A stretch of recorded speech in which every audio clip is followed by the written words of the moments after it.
I walked into Obsidian that night wearing my sister's cream blazer over a white dress, clothes I thought would help me blend in, but instead made me a ghost among shadows. The champagne glass in my hand was warm, untouched, because I wasn't there to drink. I was there to find Maya. And then he crossed the room. Dark suit, darker eyes, moving through the crowd like he owned not just the club but the air itself. He took the glass from my fingers without asking, his voice low and certain. "You look too innocent for this place." I should have turned around, should have run. But when Dante Moretti told me I couldn't leave, something in his voice promised that leaving was the last thing I'd want to do. That's the moment my life stopped being my own. And somehow, that terrified and thrilled me in equal measure. You will feel so many emotions in this mysterious love story I'm about to tell. Please support us by clicking subscribe to the channel. I learned at 23 that responsibility has a color. It's the cream of a borrowed blazer worn over a white dress, standing out like a wound against the midnight velvet of Chicago's most dangerous nightclub. Obsidian. Even the name tasted like ash on my tongue. The bouncer had looked at me like I was a lamb wandering into an abattoir, but I'd shown him Maya's employee ID, the one I'd found abandoned in her apartment 3 days ago, and his expression had shifted from amusement to something that might have been pity. He'd let me through. I wish he hadn't. Inside, the music was a physical thing, a pulse that replaced my heartbeat with something darker, hungrier. Bodies moved in the half-light like they were underwater, drowning in bass and smoke and the kind of freedom that only comes when you stop caring about consequences. I clutched the champagne glass someone had pressed into my hand, the bubbles already going flat against my palm because I couldn't bring myself to drink it. I wasn't there to drink. I was there to find my little sister, who'd stopped answering my calls, who'd missed 2 shifts at the diner, who'd left behind only silence and that laminated ID card with her hopeful smile frozen in plastic. The responsible one. That's what I'd always been. The one who paid the rent on time, who worked double shifts when Maya wanted to take acting classes, who never, not once, walked into places where the air itself felt illegal.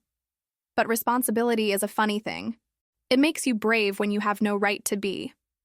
I was scanning the crowd, Maya's photo burning a hole in my clutch, when I felt it. The weight of being watched. Not the casual glances I'd been collecting since I walked in. Those were easy to ignore. The way you ignore rain when you're already soaked. This was different. This was the sun turning its face toward you, and you were an ant under glass. He crossed the room and the crowd parted. Just parted. Like he was Moses and they were the Red Sea, except there was nothing holy about the way these people moved away from him. Fear and reverence tangled together in their eyes, in the way they angled their bodies, in how they suddenly found their drinks fascinating. He was tall. Dark suit that probably cost more than my car. Dark hair, darker eyes that tracked me with an intensity that made my skin feel too tight. There was something old world about his face. Something Renaissance painting. Something beautiful and brutal all at once. The kind of beautiful that makes you understand why fallen angels could seduce heaven. I should have looked away. That would have been the smart thing, the responsible thing. But I'd stopped being smart the moment I'd walked through those doors. He reached me, and I noticed details I shouldn't have noticed. The subtle scar through his left eyebrow, the way his cologne was cedar and something darker, the single ring on his right hand that looked like it could double as a weapon. He took the champagne glass from my fingers without asking, without breaking eye contact, and set it on a passing server's tray with the casual authority of someone who'd never heard the word no. "You look too innocent for this place." His voice was low, textured like whiskey over gravel. It wasn't a compliment. It was an observation, clinical and absolute. "I'm looking for my sister." The words came out steadier than I felt. I watched something flicker across his face. Recognition, maybe, or calculation. He knew. Somehow, he already knew who I was and why I was here, and that realization made my pulse spike with something that wasn't quite fear. Maya Hayes. Not a question. I didn't ask how he knew her name. Didn't ask how he knew we were sisters, even though we looked nothing alike. Me with my blonde hair and pale eyes, Maya with her dark curls and golden skin, different fathers, same stubborn streak that got us both into trouble. She works here, worked here. I haven't heard from her in 3 days. I know. 2 words. That's all he gave me. but they carried the weight of a confession and a threat wrapped in silk. Then tell me where she is. I tried to sound demanding. I think I just sounded desperate. He studied me for a long moment, and I had the unsettling sensation of being read, every secret catalogued, every weakness identified. Then he leaned closer, just slightly, just enough that I could feel the heat of him, could smell that cedar cologne mixed with something else. Danger. If danger had a scent. Your sister borrowed money from the wrong people. The kind of people who don't send collection notices. They send messages. My stomach dropped. I thought of Maya's apartment, the eviction notice on her door, the way she'd been so evasive the last time we talked. I'd thought it was just her being dramatic, being Maya, being 21 and certain that everything would work itself out. I'd been so wrong. I can pay it back. Whatever she owes, I can... You're a waitress at Corner Cafe. You make minimum wage plus tips. Your sister's debt is $30,000. He said it gently, the way you'd tell a child there's no Santa Claus. The gentleness somehow made it worse. Then what? I tried to steady my voice. What happens to her? That depends... On what? On you. The music changed, something slower, something that felt like a countdown. Around us, people danced and laughed and lived their lives, completely unaware that mine was fracturing in real time. I don't understand. You walked into my club wearing innocence like armor, asking questions about a girl who disappeared 3 days ago. That makes you either very brave or very stupid. I'm her sister. I know. That's why you're still standing here. There was something in his eyes then. Something that might have been respect, or might have been the way a chess player looks at an unexpected move. He reached out and I flinched, but he only adjusted the collar of my borrowed blazer with a touch so careful it felt like violence in reverse. What's your name? Emma. Emma. He said it like he was tasting it. Like he was deciding whether to save it or destroy it. I'm Dante Moretti.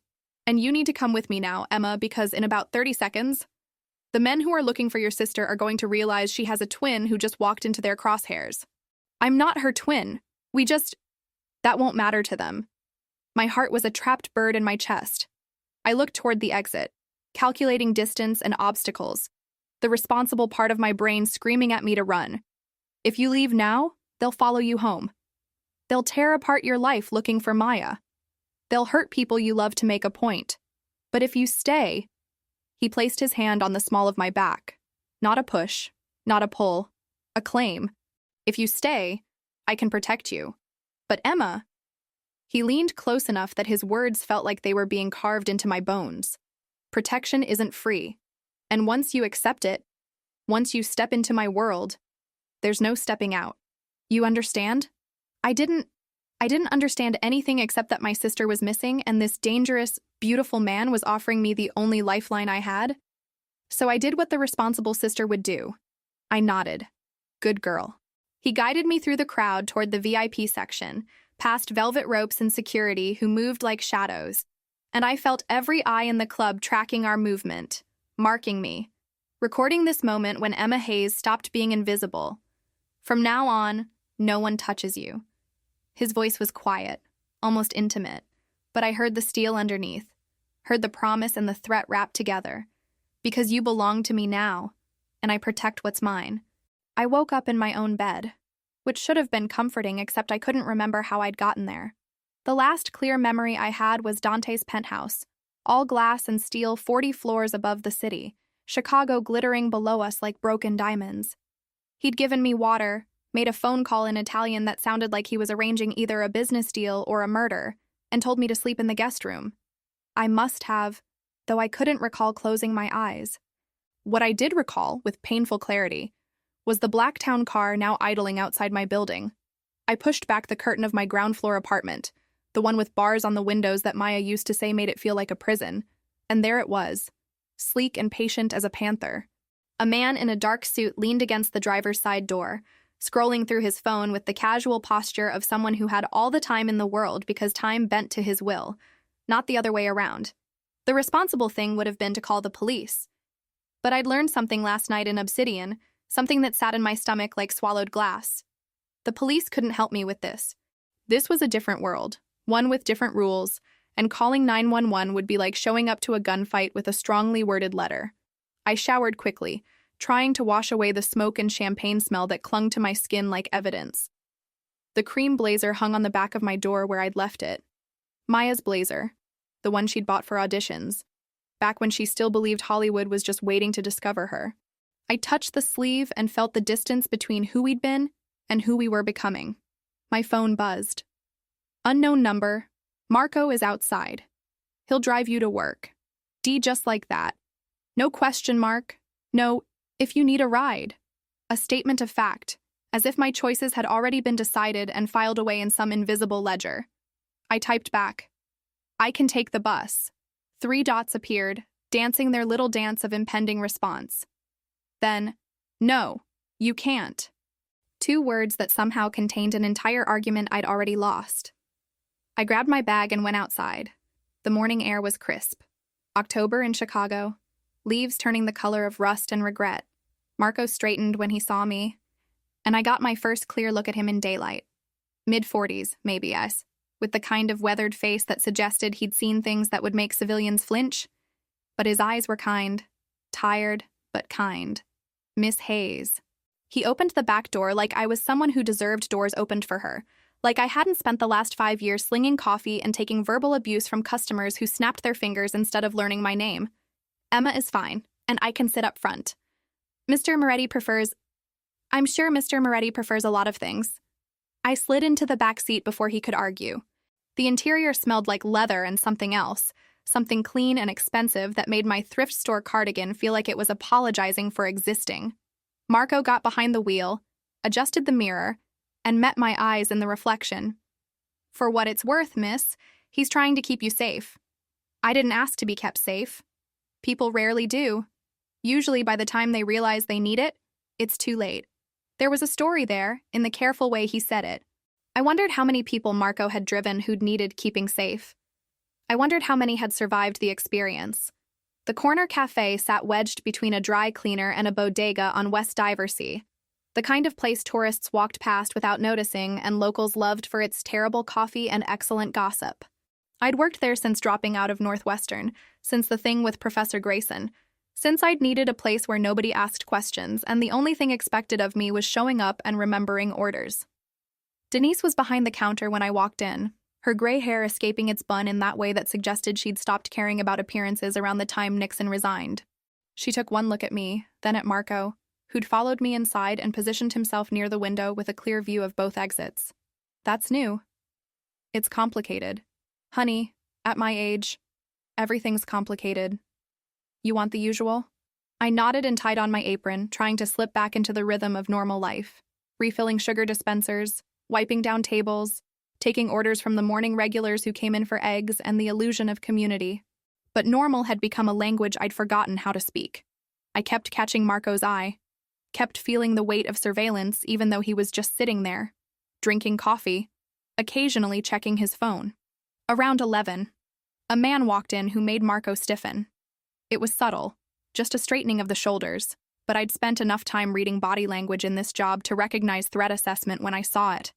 The man was mid-30s, expensive haircut, suit that probably cost what I made in 3 months. He sat at the counter and ordered black coffee, nothing else. When I brought it to him, he said, "You're Emma Hayes." Not a question. The second person in 12 hours to say my name like they'd been studying for a test. Do I know you? Not yet. But you should know that your sister made some interesting choices. Choices that affect more than just her. My hand trembled slightly as I set down the coffee cup. Marco was already moving, crossing the cafe with the kind of purposeful calm that made other customers instinctively lean away.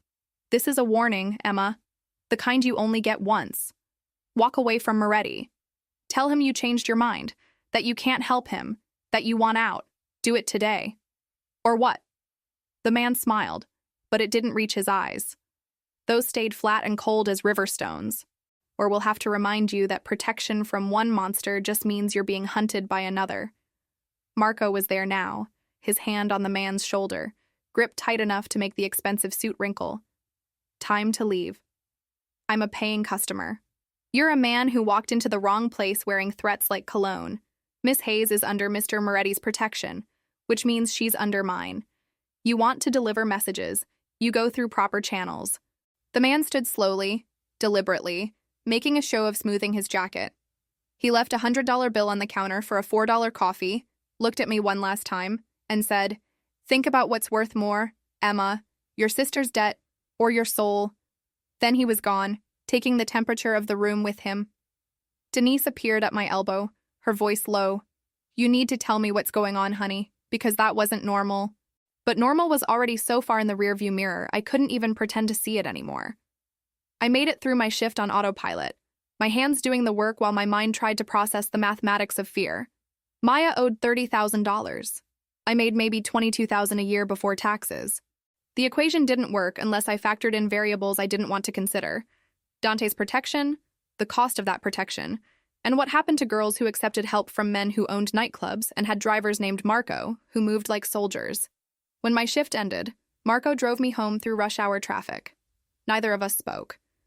The silence felt like something physical, like we were both carrying pieces of a conversation that hadn't happened yet. My apartment building looked different in the late afternoon light, more run down, more obviously the kind of place where people ended up when all their better options had evaporated. I was halfway to my door when I saw it. The envelope, white, expensive paper, my name written in fountain pen script across the front. Inside, $3,000 in crisp hundreds, and a note. First month's rent plus utilities. We'll discuss the rest over dinner. 8 o'clock. Marco will drive you. Wear whatever makes you feel strong. I stared at the money. It would have taken me 3 months to save this much. Working doubles, skipping meals, choosing between electricity and heat. Here it was, just handed to me like it meant nothing. Like I meant nothing. Or everything. I couldn't tell which was worse. The responsible thing would have been to refuse it, to maintain my independence, my dignity, my illusion of control over my own life. Instead, I thought about the eviction notice my landlord had taped to my door last week. Thought about Maya, wherever she was, whatever she'd done to rack up a debt that could swallow us both. Thought about the man in the cafe who delivered his warning with a smile that promised violence. My phone buzzed again. A different unknown number this time, but when I opened the message, my hands went numb. It was a photo. Taken through a window, my window, I realized with a spike of ice water fear, showing me asleep in my bed last night. The angle suggested someone had been outside, watching, waiting. Below the image, a single line of text. "You were chosen as a message, Emma." To him. "Make smarter choices, or your sister won't be the only Hayes girl who disappears." The dress I chose wasn't designed to make me feel strong. It was designed to make me disappear. Black, simple, the kind of thing you wear to funerals or job interviews where you're hoping not to be noticed. But Dante had said to wear whatever made me feel strong, and invisibility had been my armor for 5 years, ever since Professor Grayson. Ever since I'd learned that being seen could be the most dangerous thing a woman could allow. Marco didn't comment when I slid into the town car at 8 o'clock sharp. He just drove, threading through Chicago's evening traffic with the kind of practiced ease that suggested he'd made this trip 100 times before, delivering other girls to Dante Moretti's table. I tried not to think about that. Tried not to imagine myself as just another chapter in a story that had been written long before I'd walked into Obsidian. The restaurant wasn't what I expected. No dark corners or private rooms screaming Mafia cliché. Instead, Marco pulled up to Alinea, the kind of place that had a 2-month waiting list and a Michelin star that made foodies weep. Through the windows, I could see elegant people doing elegant things, laughing over wine that cost more than my car, cutting into meals that looked like art installations. "He bought out the restaurant," Marco said quietly, answering the question I hadn't asked. "For the night. Just you and him." Something in my chest constricted. The money that represented the power. The casual way Dante Moretti could erase an entire restaurant full of people just to have a conversation. Inside, the host greeted me by name, "Miss Hayes, right this way," and led me through the empty dining room. Our footsteps echoed against the hardwood floors, and I felt like I was walking through a museum after hours, surrounded by beauty that wasn't meant for someone like me. Dante sat at a table near the windows, Chicago spreading out behind him like a kingdom he'd conquered and grown bored with. He stood when he saw me, and I noticed details I'd missed in the club's darkness. The way his suit fit like it had been born on his body, the slight silver at his temples that suggested he was older than I'd thought, maybe late 30s. The way he looked at me, Not like I was prey, but like I was a puzzle he was genuinely interested in solving. Emma, you came. Did I have a choice? I meant it to sound defiant, but it came out tired instead. He pulled out my chair himself, his hand barely grazing my shoulder as I sat. But I felt that touch like electricity. Like warning. There's always a choice. You just might not like the alternatives. A sommelier appeared. Apparently some staff had been kept for the evening, and poured wine the color of garnets into crystal glasses. I watched the liquid catch the light and thought about my student loan debt, about how many shifts I'd have to work to afford a single bottle of whatever this was. You sent me $3,000. I sent you 1 month's rent and utilities. The amount in your eviction notice. How did you? I know everything about you, Emma Hayes. Your social security number, your credit score, which is better than it should be considering your income. The fact that you dropped out of Northwestern 3 years ago, 2 semesters shy of graduating with a degree in art history. I know you haven't painted anything since then, even though you were good, very good, according to your professors. Most of them, anyway. The way he said most of them made my skin go cold. He knew about Grayson, about what had happened in that office, what had been done to me and then erased like it had never mattered at all.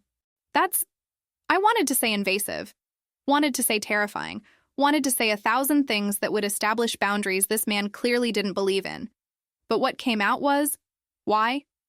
Because you walked into my club asking questions about your sister. And I needed to know if you were brave or stupid or something else entirely. And what did you decide? He took a sip of wine, considering me over the rim of his glass. That you're dangerous? Not to me. To yourself. You have this way of walking into fire thinking you can negotiate with the flames. The first course arrived, something that looked like it belonged in an art gallery, not on a plate. I stared at it, trying to remember which fork to use, trying to remember when food had become a test I could fail. Where's Maya? Direct, simple, the only question that mattered. Dante set down his glass. The playfulness, if that's what it had been, drained from his face, replaced by something harder, more honest. I don't know. Yet. But you said, I said she borrowed money from the wrong people. That's true. What I didn't say is that she disappeared before anyone could collect, which means either she's very smart and very hidden, or someone else got to her first. Who? There are 3 possibilities. The people she borrowed from, the Volkov brothers, Russian, not patient, not kind, a rival who might use her as leverage against me since she worked at my club, or... He paused, and I watched him choose his words carefully, like he was defusing a bomb. Or someone from her past, someone she was running from when she borrowed that money in the first place. The food in front of me might as well have been cardboard. I pushed it around the plate, buying time, trying to process the layers of danger wrapping around my sister like a shroud. The photo someone sent me, of me sleeping, that was the Volkovs, most likely. They want me to know they can reach you anytime they want. It's a negotiation tactic. Crude, but effective. I should go to the police. And tell them what? That you accepted money from me? That you're involved with people who operate outside the law? That your sister's debt has somehow become yours? Emma, the moment you walked into Obsidian, you crossed a line. The police can't help you now. They can only make things worse. I knew he was right. Hated that he was right. Hated even more that part of me had known it from the beginning. Had walked into that club understanding on some cellular level that I was leaving behind the world where things like laws and rights and justice actually functioned the way they were supposed to. So what do? You trust me. You follow my rules. You let me find your sister and handle the Volkovs and keep you alive long enough to see how this story ends. And what do you get? The question hung between us like smoke. Dante leaned back in his chair, studying me with those dark eyes that seemed to see everything I was trying to hide. Honestly? I'm not sure yet. When I first saw you in the club, I thought you were just another complication. A liability. Someone who'd make noise and draw attention and get herself killed doing something noble and pointless. And now? Now I think you might be the first genuinely good person I've met in 10 years. And that makes you either the most valuable thing in my world or the most dangerous. Before I could respond, his phone buzzed. He glanced at it and his entire body went still in a way that made my pulse spike. Whatever he was reading, it was bad. The kind of bad that made a man like Dante Moretti look something close to afraid. We need to leave.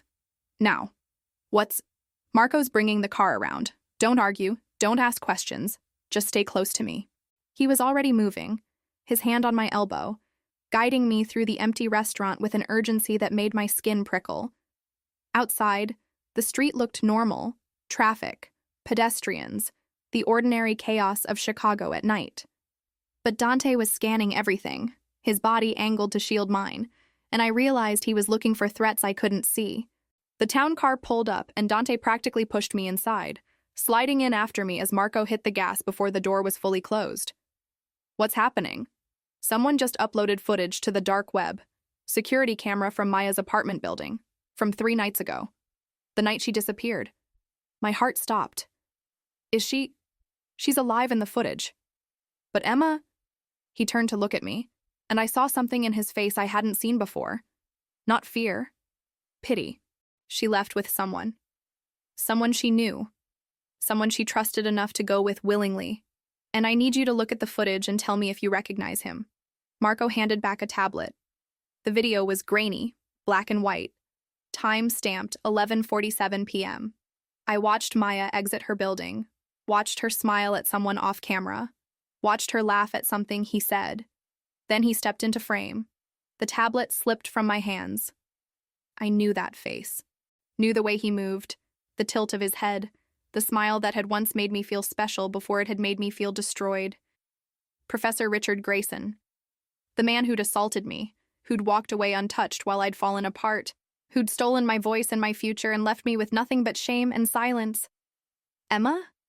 Do you know him? I couldn't speak, couldn't breathe.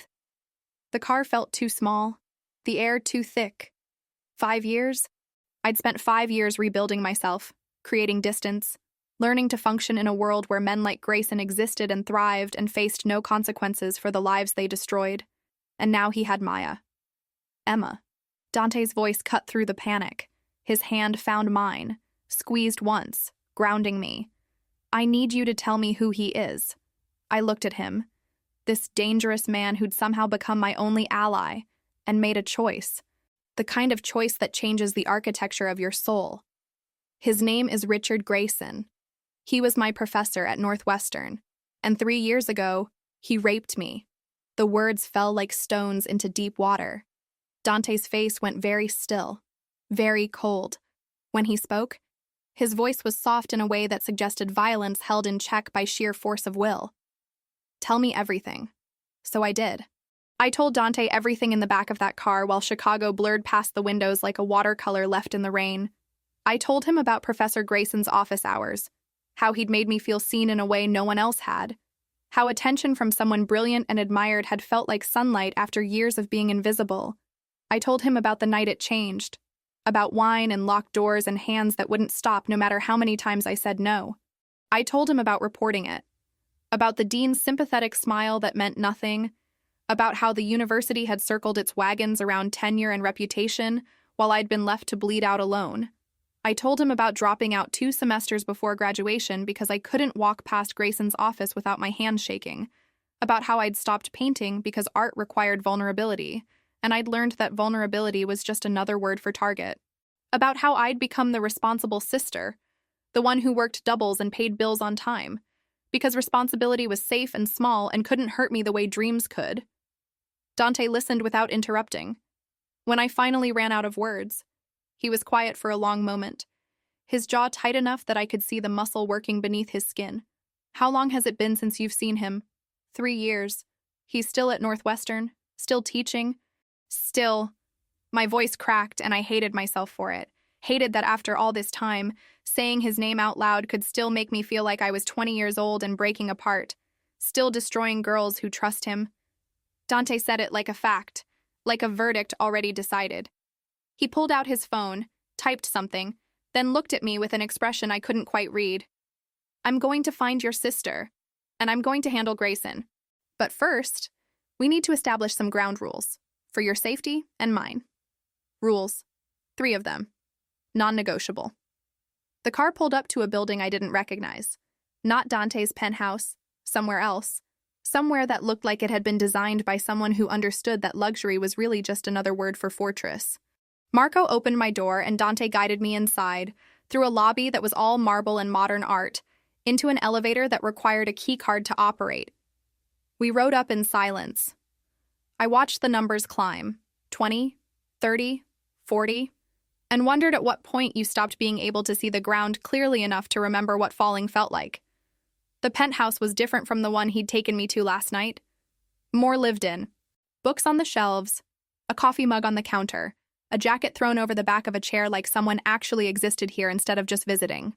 Through the floor-to-ceiling windows, Chicago sprawled in all directions, a grid of lights and lives and stories I'd never be part of. Sit. It wasn't harsh, but it wasn't a request either. I sat on the leather couch while Dante poured 2 glasses of something amber from a crystal decanter. He handed me one and I took it, grateful for something to do with my hands. Rule 1. You don't leave this building without telling me where you're going. Not to work, not to the corner store, nowhere. Marco or someone from my security team accompanies you everywhere. Every time. That's not protection, that's prison. It's the difference between you being alive tomorrow and being a message the Volkovs send me in pieces. He said it without inflection, without drama, and that somehow made it worse. Made it real. Rule 2. You don't trust anyone I haven't vetted. That includes friends, co-workers, people you've known your whole life. Grayson found Maya somehow, which means someone talked. Someone gave him information. Until we know who, everyone is suspect. I thought about Denise at the cafe, about my landlord, Mr. Chen, about the handful of people I'd let close enough to call friends. The idea that any of them could have... And Rule 3. Dante sat across from me, close enough that I could see the flecks of gold in his dark eyes, close enough that I could smell that cedar cologne that was becoming dangerously familiar. You stop looking at me like I'm the monster in your story. I'm not Grayson. I'm not the Volkovs. I'm not the dean who protected a rapist instead of his victim. I've done terrible things, Emma. Things that would make you look at me differently if you knew the specifics. But everything I'm about to do, I'm doing to keep you alive and get your sister back. You need to trust that. Trust is earned, not demanded. Fair enough. He took a drink, set down his glass, and leaned forward with his elbows on his knees, suddenly less mafia boss and more human being. So earn mine. One rule, just one. That's all you get to ask of me. I hadn't expected that. Hadn't expected the negotiation, the acknowledgement that this had to be a two-way street, or it was just another version of captivity. I thought about what mattered, what I needed to survive whatever came next with some part of myself intact. Don't lie to me. Not by omission, not by silence, not ever. If you're going to make choices that affect my life, I deserve to know what they are and why you're making them. Something shifted in his expression. Respect, maybe, or recognition of a kindred spirit. Deal. No lies, even when the truth is ugly. He held out his hand and I shook it, his palm warm and calloused against mine. The gesture felt absurdly formal and deeply binding all at once, like we'd just signed a contract written in something more permanent than ink. Now what? Now you stay here. This is a safe house. Only 5 people know it exists, and 4 of them would die before giving up the location. You'll have your own room, your own space. Tomorrow, we start looking for Maya in earnest. And Grayson? Dante's face went cold again, that shuttered expression that suggested I was looking at the man who'd built an empire on fear and violence. Grayson is mine to handle. You don't have to see him, don't have to face him, don't have to do anything but let me take care of it. How? You don't want to know the answer to that question. Yes, I do. We just agreed. No lies, even when the truth is ugly. He studied me for a long moment, then nodded slowly. There are 3 ways to destroy a man like Grayson. Legal, social, and permanent. Legal means evidence, lawyers, a system that failed you once and will probably fail you again. Social means exposure, ruining his reputation, making sure he never teaches or touches another student. Permanent means he disappears. Yes, the word hung between us. I should have been horrified. Should have stood up, walked out, reported this conversation to someone, anyone. Instead, I thought about Maya, wherever she was, and about every girl before and after me who'd sat in Grayson's office and learned that trust was just another kind of trap. I want all 3. Dante's eyebrows rose slightly. Emma, you said earn your trust. You said no lies. So here's the truth. I want him exposed. I want him to lose everything he values. And if he's hurt Maya, if he's done to her what he did to me, then I want him gone. Permanently. Is that something you can give me? He looked at me like he was seeing me for the first time, really seeing me, and what he found there seemed to surprise him. Yes, but Emma, once we go down that road, there's no coming back. You'll have blood on your hands even if you never pull a trigger. You'll know things about yourself you can't unknow. Are you sure you want that? I thought about the girl I'd been 3 years ago, the one who'd believed in systems and justice and the fundamental decency of institutions. That girl had died in Grayson's office. What sat on this couch was something new, something harder, something that understood the world operated on power and consequences, not fairness. I'm sure. All right then. He stood, and I did too, and we faced each other across 3 feet of expensive carpet and unbridgeable life experience. Get some sleep. Tomorrow's going to be difficult. He started to turn away, but I caught his arm. He went very still, and I realized how rarely people probably touched him without permission, how much power it took to make someone untouchable. Thank you. For listening. For believing me. For seeing me. For not asking if I was sure it was rape. Not suggesting I might have misunderstood. Not doing any of the 1,000 small cuts that people had inflicted in the name of due process and fairness. And not jumping to conclusions. You don't need to thank me for basic human decency, Emma. In my experience, basic human decency is rarer than you think. Something passed across his face then, something that might have been pain or might have been recognition. He covered my hand with his, just for a second, and the warmth of that touch felt like absolution I didn't know I'd been seeking.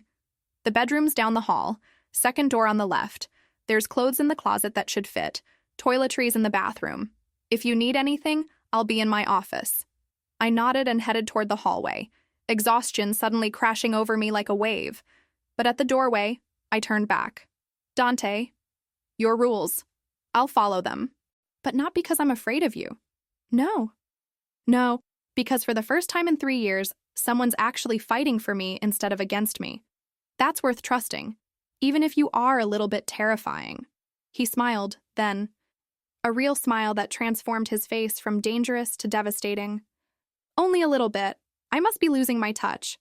I went to bed in a room that was bigger than my entire apartment, in sheets that probably cost more than my monthly salary. And for the first time since Maya had disappeared, I slept without nightmares.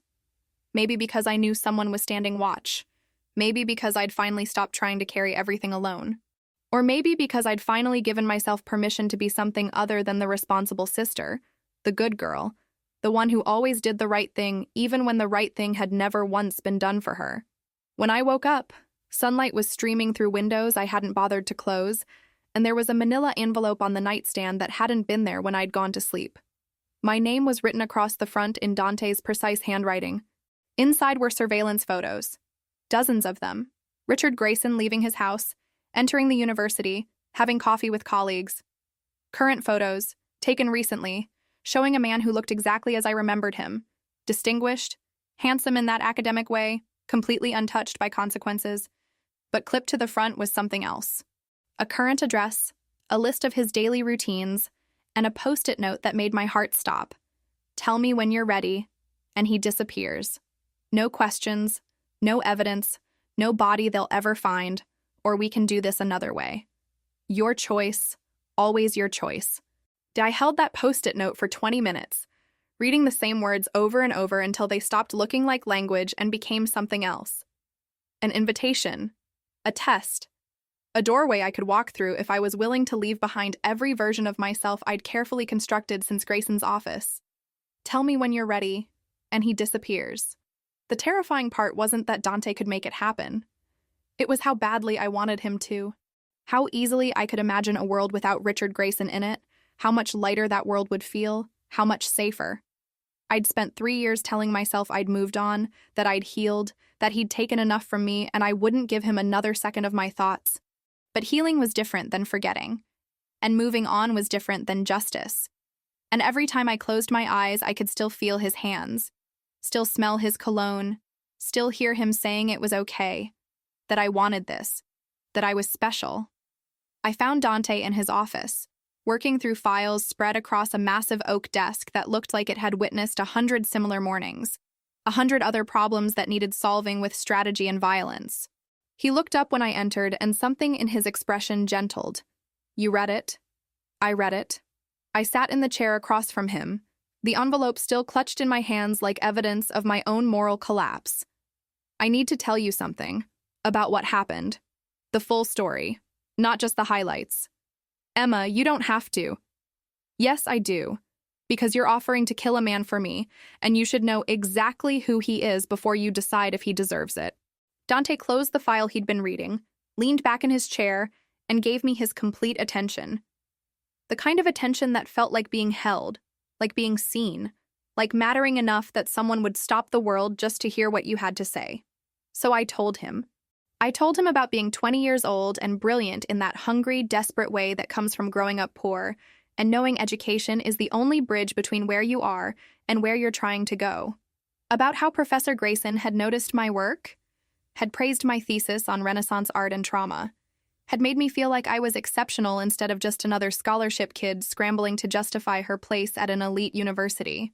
I told him about the office hours that stretched longer each week, about conversations that shifted from academic to personal, about how he'd learned my vulnerabilities the way a surgeon learns anatomy, precisely, deliberately, mapping out exactly where to cut to cause the most damage. About the night he'd invited me to discuss my final paper over wine at his office, how I'd been excited because I thought this meant he saw me as a colleague, as someone whose mind mattered. About how he'd locked the door. The words came harder now, catching in my throat like broken glass. But I forced them out because Dante had promised me truth, and I owed him the same. I said no. I kept saying no. But he was bigger and stronger, and he kept telling me I was confused, that my body was saying yes even if my words weren't, that this was what I'd wanted all along with all those late-night conversations and meaningful looks. And part of me, my voice broke. Dante was very still, his hands flat on the desk like he was physically restraining himself from something. Part of me believed him. Believed it was my fault for being alone with him, for drinking wine, for not screaming or fighting harder. The rape itself only lasted 15 minutes, but the aftermath lasted 3 years. The shame, the self-doubt, the way I rewrote my own history to make myself the villain, because that was easier than accepting I'd been prey to a predator who'd done this before and would do it again. I told him about reporting it to the dean, about sitting in that oak-paneled office while a man in an expensive suit explained that it was a he-said-she-said situation, that Professor Grayson was a tenured faculty member with an impeccable reputation, that perhaps I'd misunderstood the nature of our relationship, about how the university had offered me counseling and a transfer to a different section, as if changing classrooms could change what had been done to me. I found out later I wasn't the first. There had been 3 other complaints over the years, all quietly settled, all buried under non-disclosure agreements and generous settlements. The university knew. They knew what he was, and they protected him anyway because his research brought in grants, and his name brought prestige, and apparently that mattered more than we did. I told him about dropping out, about how I couldn't walk through campus without panic attacks, couldn't see older men in suits without my hands shaking, couldn't paint anymore because art required opening yourself up, and I'd learned that opening yourself up just gave predators better access to the soft parts. I became small on purpose. Started working at the cafe because it was mindless and safe and nobody there had power over me. Stopped dating, stopped dreaming, stopped being anything except Maya's responsible older sister because that was a role I could play without vulnerability, and I told myself I was fine, that I'd moved on, that he didn't matter anymore. I looked up at Dante, and his face was very still, very controlled, but I could see the rage underneath, carefully banked like a fire that would burn down the world if given permission. But I lied to myself. He matters. He mattered every single day for 3 years. Every time I couldn't finish a painting, every time I flinched away from a man's touch, every time I chose safety over possibility because he taught me that trust was just another word for trap. And now he has Maya. And I can't... My voice finally broke completely. The tears I'd been holding back since I'd seen him on that security footage came all at once. 3 years of grief and rage and shame pouring out in ugly, gasping sobs. Dante was around the desk in seconds, pulling me up, holding me against his chest while I fell apart. He didn't tell me it would be okay, didn't offer empty comfort or meaningless platitudes. He just held me, solid and certain, while I soaked his expensive shirt with tears and snot and all the parts of myself I'd kept locked away because showing them felt too much like dying. When I finally quieted, he spoke, his voice low and careful. "Emma, look at me." I pulled back enough to meet his eyes. "What he did to you wasn't your fault. Not the assault, not the university's response, not your leaving, none of it. Grayson is a predator who spent years perfecting his technique, and you were his victim, not his accomplice. The fact that you survived, that you built a life afterward even if it was smaller than it should have been, that you walked into my club looking for your sister despite everything you'd been through, that takes more courage than most people have in their entire lives. I don't feel courageous. I feel broken. You're not broken. You're a survivor who learned to live in pieces because staying whole felt too dangerous. But Emma, you don't have to stay in pieces anymore. Not if you don't want to." He led me to the couch, sat beside me close enough that our knees touched, and took my hands in his. His palms were warm, rough with calluses that suggested violence was something he administered personally, not just ordered from a distance. "I'm going to tell you something I've never told anyone, and then I'm going to give you a choice. Can you do that? Can you hear what I have to say without judgment?" I nodded, too wrung out to speak. When I was 15, my sister Isabella was 17. Beautiful, smart, full of plans for college, and a life that had nothing to do with my family's business. She started dating her English teacher, a married man in his 30s who made her feel special, who convinced her their relationship was sophisticated and mature and nothing like the high school boys who couldn't possibly understand her. His voice was steady, but his hands tightened on mine. He got her pregnant. Then he convinced her to get an abortion at a clinic that didn't ask too many questions, and something went wrong.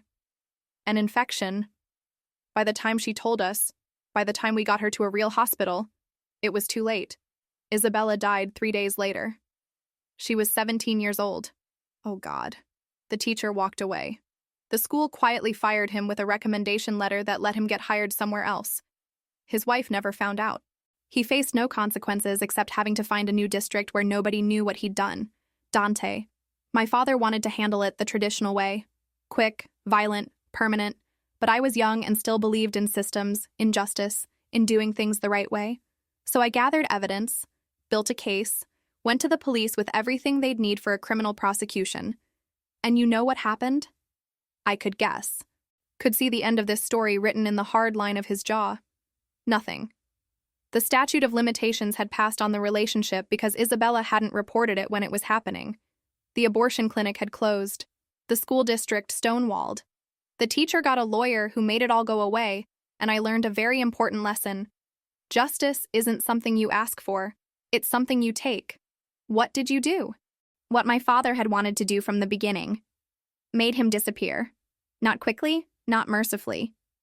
I was 15 and angry, and I made sure he understood exactly why he was dying and who he'd killed. And Emma, I've never regretted it. Not once in 23 years. Because how many girls did I save by making sure he never taught again? He looked at me with eyes that had seen too much and chosen to see it anyway.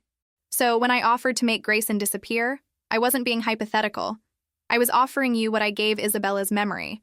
But I'm also offering you the choice I didn't have, to decide for yourself what justice looks like, what price Grayson should pay, what you need to heal instead of just survive. My phone buzzed on the coffee table where I'd left it. We both looked at it. Unknown number. Again. Dante picked it up, his face going cold as he read whatever message had come through. Then he handed it to me without a word. It was a video. 30 seconds long. I pressed play with shaking hands. Maya appeared on screen, sitting in what looked like a basement or storage room, her face tear-streaked but defiant. And behind her, his hand possessive on her shoulder, was Richard Grayson. He smiled at the camera, at me, with the same expression he'd worn when he'd praised my thesis 3 years ago. "Hello, Emma. I've missed you. Your sister and I have been having fascinating conversations about your time at university, about all the lies you told, all the ways you tried to destroy my career. Maya's been very protective of you, very insistent that you were telling the truth. It's touching, really, how much she believes in you." His hand moved to Maya's hair, almost tender, and I watched my sister flinch. "But belief isn't the same as proof, is it? And I'm curious, Emma, after all this time, are you ready to admit what really happened in my office? Are you ready to tell the truth? That you wanted it? That you pursued me? That when I rejected your advances, you decided to ruin me?" Maya tried to shake her head, tried to pull away, but his grip tightened. "Come see us. Alone. The address will be in the next message. You have 48 hours to decide what matters more, your pride or your sister's safety. Choose wisely, Emma. You wouldn't want Maya to learn firsthand what happens to girls who lie about men like me." The video ended. The phone buzzed again, an address in Gary, Indiana, across state lines, carefully chosen to complicate jurisdiction and response time. I looked at Dante, and I saw my own rage reflected in his face, saw the predator he'd become at 15 to avenge his sister, saw the man who'd built an empire on the understanding that sometimes monsters don't respond to anything except bigger monsters. I know what I want. Tell me. I want him exposed. Every complaint, every girl, every time the university covered for him. I want it public. I want his career destroyed, his reputation ruined, his name synonymous with predator so that every survivor who sees it knows they weren't alone, weren't crazy, weren't at fault. Done. What else? I want to face him. Want to look him in the eye when he realizes he has no power over me anymore, that I'm not the scared girl he broke. I need that, Dante. I need to take that moment back. Risky, but manageable. And after that, I thought about Isabella, 17 and dying because a predator had faced no consequences. Thought about Maya, trapped in that basement because I'd been too afraid to fight hard enough 3 years ago. Thought about every girl who'd sat in Grayson's office after me, everyone who would sit there in the future if someone didn't stop him. After that, you make him disappear. Not quickly, not mercifully. I want him to understand that what he did mattered, that we mattered, that there's a price for destroying lives, and he's going to pay it in full. Dante studied my face for a long moment, and I wondered what he saw there. The girl I'd been, or the woman I was becoming, or something in between that he recognized from his own mirror. All right, but Emma, once we do this, there's no taking it back. You'll carry this with you. Some nights it'll feel like justice. Other nights it'll feel like murder. Can you live with that? I thought about living the alternative. Grayson walking free, teaching new classes, finding new victims, my sister traumatized and me still small and safe and broken. Thought about the woman I could be if I stopped choosing safety over healing, survival over justice, silence over voice. Yes, I can live with it. What I can't live with is knowing I had the chance to stop him and chose comfort instead. Dante's phone rang. He answered it, listened for 30 seconds, then hung up with an expression that made my blood run cold.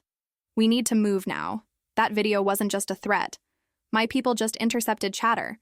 Grayson's planning to move Maya in 6 hours. If we don't get to her before then, we may never find her again. The drive to Gary, Indiana took 90 minutes, but Dante made it in 70. I sat in the back of an SUV that wasn't Marco's town car, surrounded by men whose names I didn't know and didn't ask for, watching Chicago's skyline shrink in the rearview mirror like a promise I was leaving behind.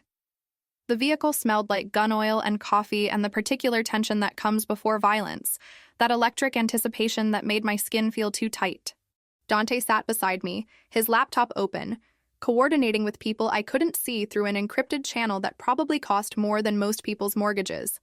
He'd changed clothes, all black now, tactical gear that made him look less like a businessman and more like what he actually was, a man who'd built an empire on understanding that power was just violence with better branding. Tell me again why I can't come in with you. My voice sounded small even to my own ears. We'd been over this 3 times already, but fear made me stubborn, made me need the repetition like a mantra. Because Grayson specified you come alone, which means he's watching the approaches. If he sees a team, he'll know we're not negotiating, and he'll either run or hurt Maya to make a point. We need him to feel in control until the moment he isn't. So I walk in there alone and you walk in there wired. Audio and video, broadcasting to me and 6 other people who'll be positioned within 30 seconds of breach distance. You talk to him, You keep him focused on you, and the moment you say the safe word, we come through every door and window simultaneously. He won't have time to hurt her. Won't have time to hurt you. What's the safe word? Isabella. The name of his dead sister. The girl who died because a predator had faced no consequences until Dante made himself the consequence. I understood the weight of that choice. Understood he was giving me his rage and his grief to carry into that basement. Understood that this wasn't just about Maya anymore. This was about every Isabella, every Emma, every girl whose trust had been weaponized against her. And after we get Maya out, Dante closed his laptop, turned to face me fully. In the dim light of the moving vehicle, his face was all angles and shadows, beautiful and terrifying in equal measure. After, my team secures Maya and gets her medical attention.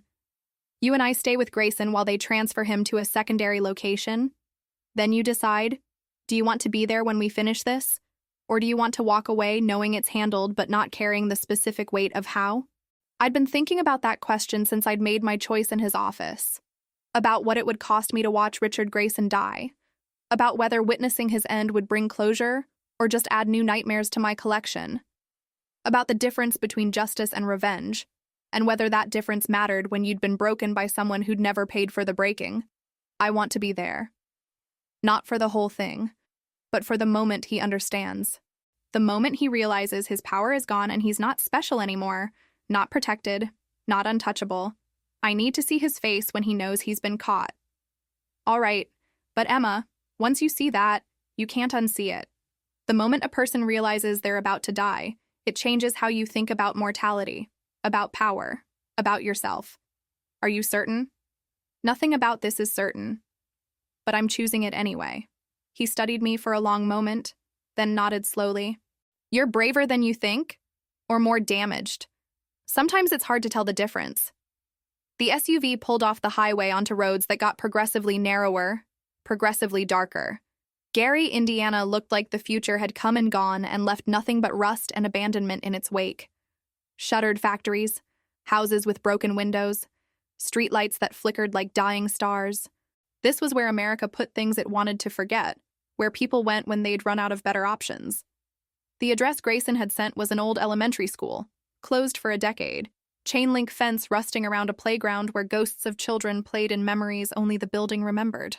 We parked 2 blocks away, and Dante's team moved with practiced efficiency, checking equipment, loading weapons, speaking in the kind of shorthand that comes from working together long enough that words become redundant.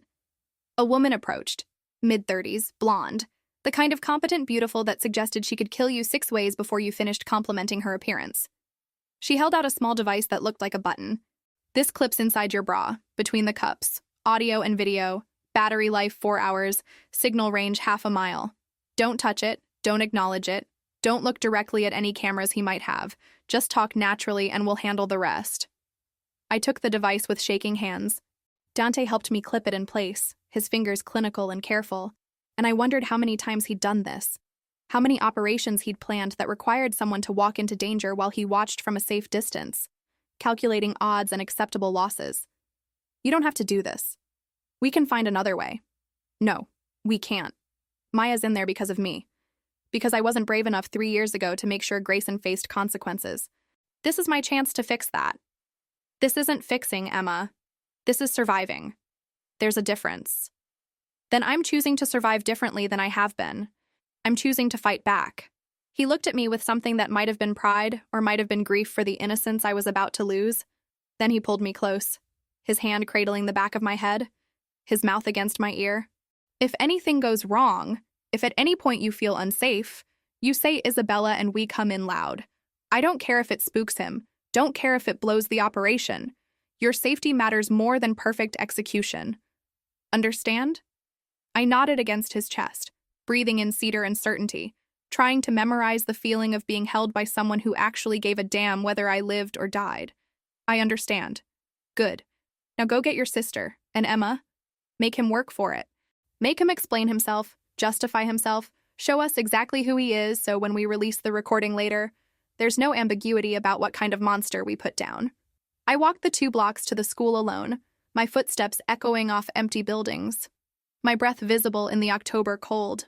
The front entrance was chained shut, but the side door stood open, a mouth waiting to swallow me whole. I thought about turning back, thought about all the smart, responsible, safe choices I could make that would keep me alive and small and unchanged. Instead, I walked through that door. Inside, the school was a museum of abandonment. Lockers with doors hanging open, classrooms still decorated with faded posters about reading and math, a cafeteria where lunch tables stood in neat rows like headstones. My footsteps echoed too loud in the silence, announcing my arrival, making stealth impossible and courage necessary. Emma. His voice came from somewhere ahead, down a hallway that led toward what must have been the administrative offices. I followed it like Persephone following Hades into the underworld, except I was walking into hell with my eyes wide open and a recording device between my breasts. I found them in what had been the principal's office, Maya duct-taped to a chair, her face bruised but defiant, her eyes widening when she saw me. And behind her, exactly as he'd been in the video, stood Richard Grayson. He'd aged well, the gray at his temples making him look distinguished rather than old, his suit expensive enough to suggest the university was still paying him too much to destroy young women's lives. You came. I wasn't sure you would. 3 years is a long time to hold a grudge. His voice was exactly as I remembered it. Cultured, calm, the voice of a man who'd read great books and thought that made him a great man. I wanted to scream, to run, to collapse under the weight of being in the same room with him again. Instead, I stood straighter, channeled every ounce of Dante's certainty, and met his eyes without flinching. Let her go. This is between us. Is it? Because, as I recall, you made it very public 3 years ago. Went to the dean, filed a formal complaint, told anyone who would listen that I'd assaulted you. Do you have any idea what that did to my reputation? You raped me. I said it clearly, definitively, and watched him flinch at the word. Good. Let him hear it. Let the recording capture his reaction, the way his face tightened, the way his hand gripped Maya's shoulder just a little too hard. That's not what happened, and you know it. You came to my office, you drank wine willingly, you kissed me first. I was 20 years old and you were my professor. You locked the door. I said no 16 times. I counted, Professor Grayson. 16 times I said no, and you kept going anyway. You wanted it. Your body, my body froze. That's what trauma does. That's what happens when someone you trust becomes someone you fear. And you knew that. You've done this enough times to know exactly what you were doing. His smile slipped, just slightly. Around us, the old school settled with creaks and groans that sounded like ghosts bearing witness. You can't prove any of that. It's been 3 years. No evidence, no witnesses, just your word against mine. And we both know whose word the world believes. Actually, we can prove it. Maya's voice, rough but strong. Grayson's hand tightened on her shoulder, but she kept talking. The university kept records. Emails from other students, complaints that were settled with NDAs, payment records showing hush money. I found them, copied them, sent them to every news outlet in Chicago before you grabbed me. For the first time, I saw fear flicker across Grayson's face. Real fear, the kind that comes when you realize your careful structure of protection and denial is collapsing. You're lying. Am I? Check your phone, Professor. Check the news. Your story broke 3 hours ago. Every survivor, every complaint, every time the university chose your career over their safety. It's all public now. You're done. I didn't know if Maya was telling the truth or buying time, but I played along, watched Grayson pull out his phone with shaking hands, watched his face drain of color as he scrolled through whatever he was seeing. You bitch. You vindictive little bitch. Do you have any idea what you've destroyed? Yes, that's exactly what we did. We destroyed your reputation the way you destroyed lives. Seems fair. He moved fast, reaching into his jacket, and I saw the gun before my brain could process what I was seeing. Maya screamed. I didn't. I just stood there, watching the barrel point at my chest, and thought with strange clarity that I'd survived Grayson once and I'd be damned if I'd let him kill me now. Isabella. I said it calmly, clearly. Heard nothing for 2 seconds that felt like 2 hours. Then heard everything at once. Windows breaking, doors slamming open, voices shouting commands in the language of law enforcement and violence. Grayson turned, confused, the gun swinging away from me. And I watched Dante's team pour into that room like angels of vengeance wearing tactical gear. Dante was first through the door. He didn't shoot, didn't need to. Two of his men disarmed Grayson with practiced efficiency, while another cut Maya free from the chair. But Dante's eyes were on me, checking for injuries, for trauma, for damage that couldn't be seen, but could be measured in the shake of my hands, the pallor of my skin. The tears, I wasn't crying because I'd learned 3 years ago that tears change nothing. You okay? I nodded, then ran to Maya, pulling her into my arms, both of us shaking, both of us crying now because we were safe and together and alive in ways that had seemed impossible 12 hours ago. I'm sorry, I whispered into her hair. I'm so sorry I didn't stop him before. I'm sorry you got hurt because of me. Stop! She pulled back, gripping my face between her hands. This isn't your fault. None of it is your fault. He did this. He made these choices. You survived, Em. That's not nothing. Behind us, Dante's men had Grayson restrained, zip-tied, forced to his knees on the dusty floor of that abandoned office.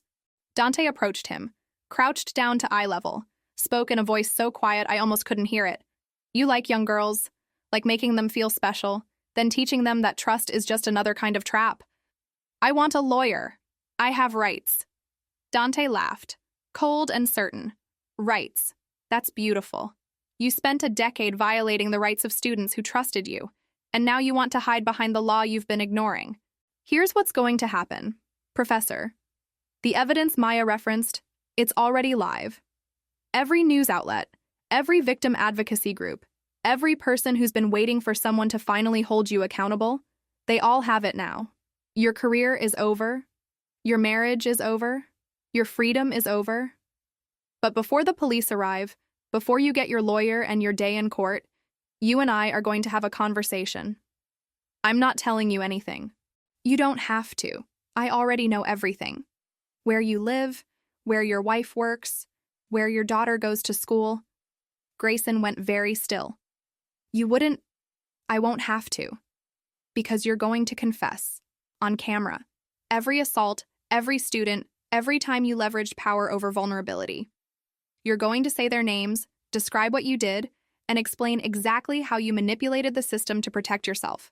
And if you don't, Dante leaned closer, his voice dropping to something that sounded like silk wrapped around steel. Then I'll make sure everyone you love understands exactly what kind of man you are. Your wife, your daughter, your colleagues, your neighbors. I'll turn you into a cautionary tale told in every classroom, every dorm room, every place young women gather and warn each other about predators who wear respectability like camouflage. You'll be synonymous with monster. And Professor, that legacy will outlive you by generations. I watched Grayson's face cycle through emotions. Rage, fear, calculation, desperation. Watched him realize he'd finally encountered someone with more power, more ruthlessness, more willingness to operate outside the system that had protected him for so long. Fine. I'll confess. But I want immunity. I want a deal that keeps me out of prison. No. Dante stood, brushed invisible dust from his pants. You'll confess because it's the only thing that might buy your family some peace when this is over. You'll confess because facing legal consequences is better than facing me. And you'll do it now, on this camera, with Emma and Maya watching, because they deserve to hear you finally admit the truth. One of Dante's men set up a phone on a tripod, hit record. I held Maya's hand while we watched Richard Grayson do what the university had never made him do, what the legal system had never managed to force: confess. Every name, every assault, every manipulation and threat and way he'd used institutional power to protect himself while destroying the futures of girls who'd trusted him. It took 43 minutes. By the end, both Maya and I were crying, not from pain but from the strange catharsis of finally being believed, finally mattering more than reputation and institutional protection. When he finished, Dante made a call. 5 minutes later, police sirens cut through the night, responding to an anonymous tip about a wanted man holed up in an abandoned school. Dante's team melted away like smoke, taking their weapons and their tactical gear and any evidence they'd been there at all. We left Grayson zip-tied on the floor, his confession uploaded to a secure server that would release it to the media in 24 hours regardless of what happened next, his face pale with the understanding that his carefully constructed life had just burned to ash. In the SUV driving back to Chicago, Maya fell asleep against my shoulder, exhausted and traumatized but alive.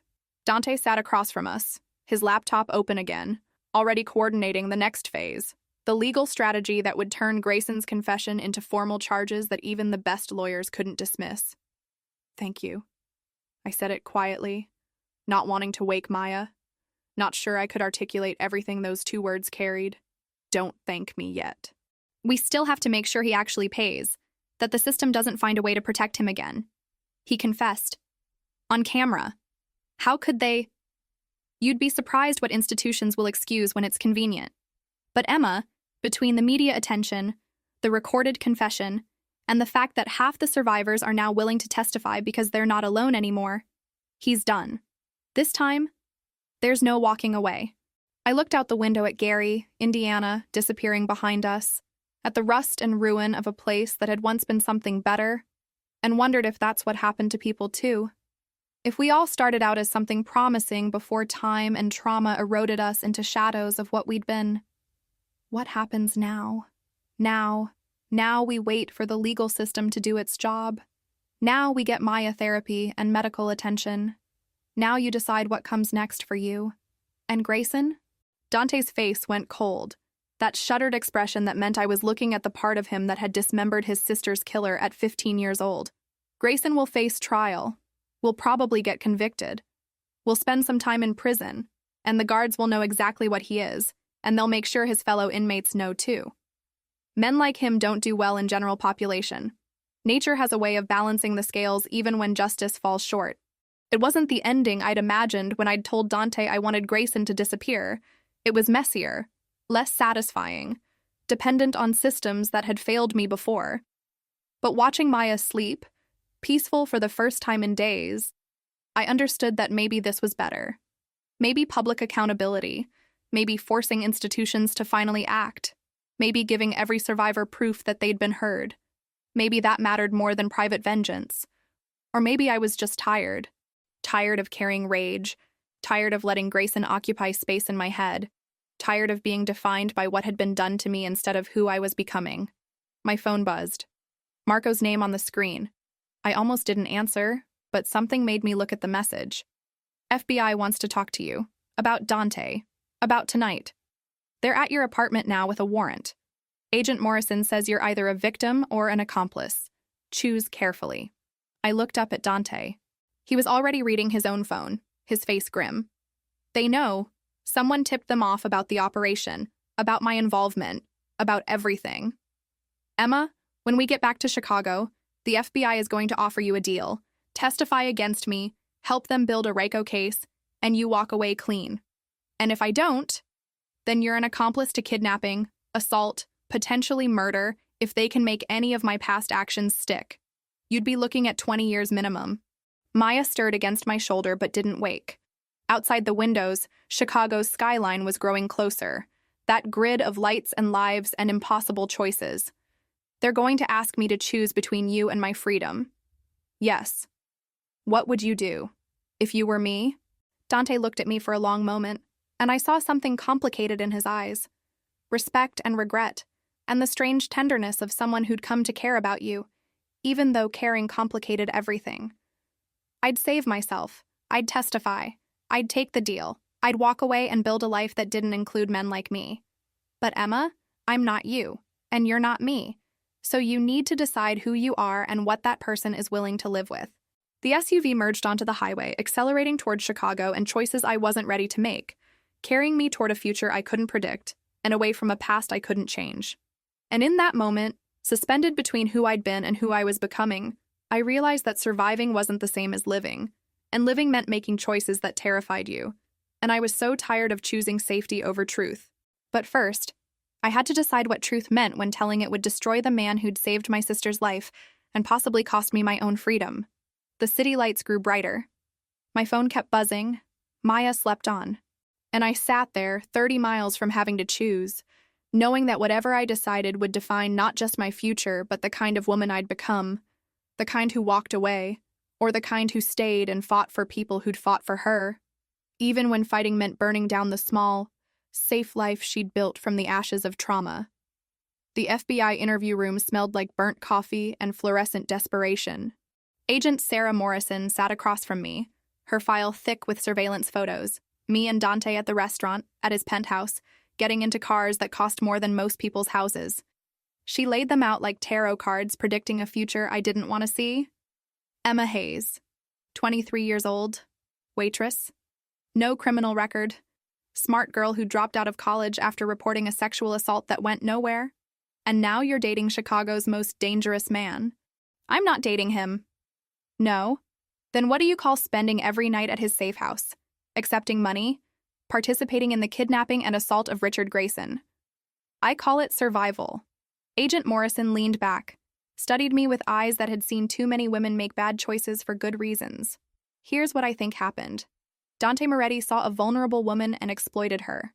Used your trauma, your sister's situation, manipulated you into helping him settle old scores. You're a victim, Emma, not a criminal. Help us prove that. She slid a document across the table. Immunity agreement, conditional on my cooperation. Testify against Dante, detail his operations, wear a wire for 3 months, and I'd walk away clean, free to rebuild the small, safe life I'd been living before Maya disappeared. What happens to him? RICO charges. Racketeering, conspiracy, probably a dozen murders we can finally prove with your testimony. He dies in prison, Emma. That's the best-case scenario. I thought about Dante holding me while I cried, about him offering me choices instead of demands, about the way he'd looked at Maya and seen not leverage but someone worth saving. I thought about Isabella, dead at 17 because no one had been willing to become the monster necessary to stop monsters. No. Excuse me? I'm not testifying. I'm not wearing a wire. Whatever you think you know about Dante Moretti, you're wrong about how I got here. Agent Morrison's professional mask slipped, showing frustration underneath. Emma, he's using you. Men like Moretti don't save people out of kindness. They collect debts, they manipulate, they destroy. You think you're special. You're just another girl who'll disappear when you're no longer useful. Maybe, but that's my choice to make, not yours. I stood up, and Morrison stood with me, her voice urgent now. If you walk out that door without taking this deal, the next time we talk, you'll be in handcuffs. We have enough to charge you as an accomplice. Think about your future, about your sister, about... I am thinking about them, about all the systems that were supposed to protect us and didn't, about how many times I played by the rules and lost anyway. Maybe it's time to stop playing. I walked out before she could respond, before I could second-guess myself, before the fear could overwhelm the certainty that some choices mattered more than safety. Marco was waiting outside with the SUV. He didn't ask how it went, just drove me back to Dante's safe house where Maya was sleeping in the guest room and Dante was in his office, working through contingencies like a general planning for war. He looked up when I entered, and I saw the question in his eyes before he asked it. You took the deal. No. I told them to go to hell. Politely, but firmly. Something crossed his face.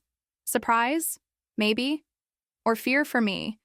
Or the strange tenderness of someone realizing they matter to you in ways they hadn't expected. Emma, you should have taken it. I can protect myself. But you, I'm done being protected. Done being small and safe and letting other people make choices about my life. You gave me rules, Dante. Now I'm giving you one.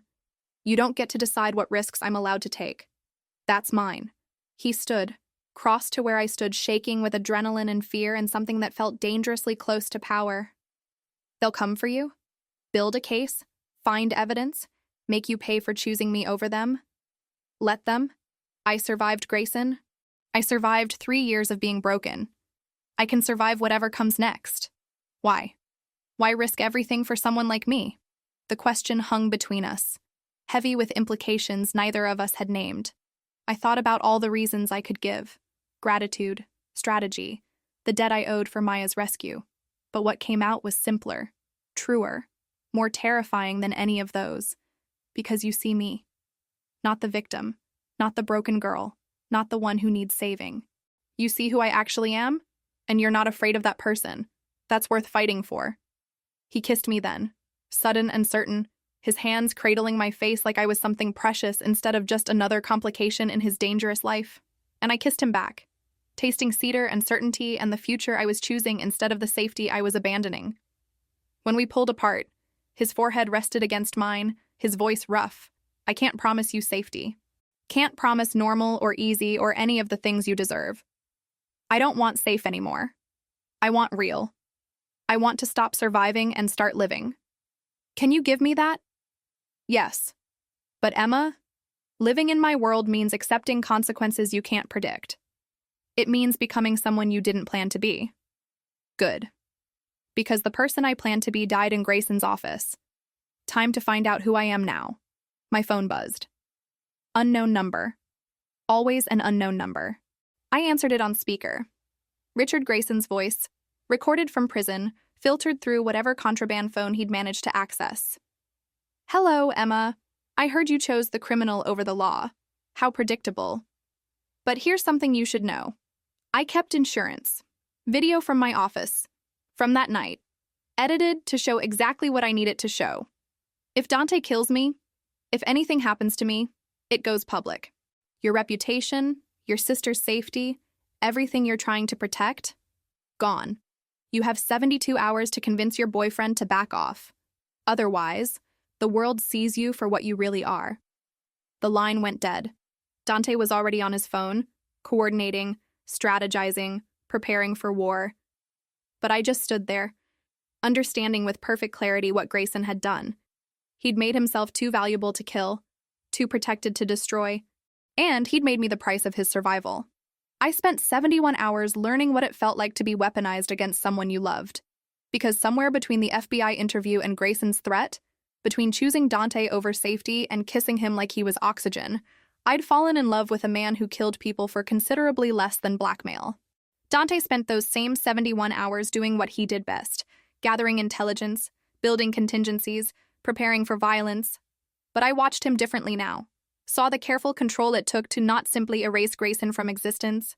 Saw him choosing restraint because I'd asked him to. Because my reputation mattered more than his instinct for retribution. Maya recovered in the guest room, sleeping 14 hours a day, waking with nightmares that made her scream for me.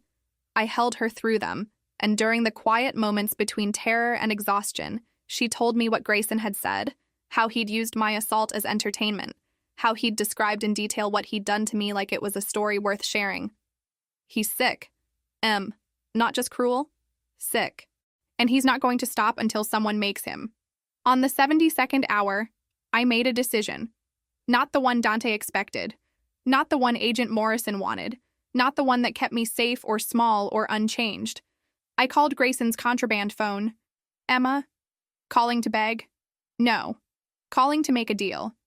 You want Dante to back off? Fine. But I want something in exchange. Silence.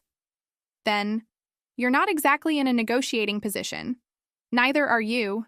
That video you claim to have, release it and Dante has no reason to hold back. You'll be dead within 24 hours, protective custody or not. But if you give me the only copy, if you sign a confession that can't be recanted, if you plead guilty to every charge without trial, then I'll convince Dante to let you live. Why would you do that? After everything I did to you? I looked at Dante, who was listening on speaker, his face unreadable. Because I'm done letting you take things from me. My education, my art, my ability to trust. You took all of it. I won't let you take my humanity too. I won't become someone who orders executions, no matter how deserved. That's my choice, not yours. Another long silence. Deal. But Emma, you're wasting your mercy on a system that will fail you again. Maybe, but at least I'll know I tried. The exchange happened in a parking garage. Grayson's lawyer with a thumb drive and signed documents. Dante's people verifying authenticity before handing over the protection guarantee. I watched from the SUV. Watched this final transaction that turned my assault into evidence and Grayson's freedom into a life sentence. When it was done, when the lawyers had left and we were driving back through Chicago's downtown, Dante finally spoke. You could have let me kill him. No one would have blamed you. I know, but I've spent 3 years being the person Grayson made me. Afraid, small, defined by what was done to me. If I let you kill him, I'm still letting him define who I am. Just in a different way. So what now? Now he goes to trial, gets convicted, spends 20 years minimum in a prison where his fellow inmates know exactly what he is. And I paused, surprised by the certainty in my own voice. I go back to school, finish my degree, start painting again, learn to be someone who's survived instead of someone who's just surviving. Dante pulled the car over, right there on Michigan Avenue with traffic honking around us, and turned to face me fully. The FBI won't stop investigating me. Being with me means living in that shadow, maybe forever. You understand that? Yes, and you're choosing it anyway. I'm choosing you. There's a difference. He kissed me like we had all the time in the world instead of borrowed moments between investigations and consequences. When we pulled apart, I saw something in his face I hadn't seen before. Hope, maybe. Or the fragile possibility that monsters could be loved anyway. 3 months later, Richard Grayson pleaded guilty to 14 counts of sexual assault. The judge gave him the maximum sentence. Every survivor got to deliver an impact statement. I went last. I told the court about the girl I'd been and the woman I'd become. About choosing mercy not because Grayson deserved it, but because I deserved to be someone who could offer it. About how survival wasn't the same as healing, but healing was possible if you were brave enough to try. When I finished, I walked out of that courtroom holding Dante's hand, feeling lighter than I had in 3 years.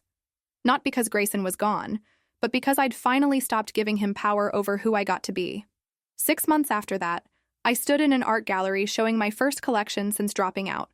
Paintings about trauma and transformation, about the space between breaking and rebuilding. Maya stood beside me, healthy and whole, and planning to testify before Congress about institutional protection of predators. And Dante? He stood in the back, watching me shine, understanding that loving someone meant letting them be bigger than your world could contain.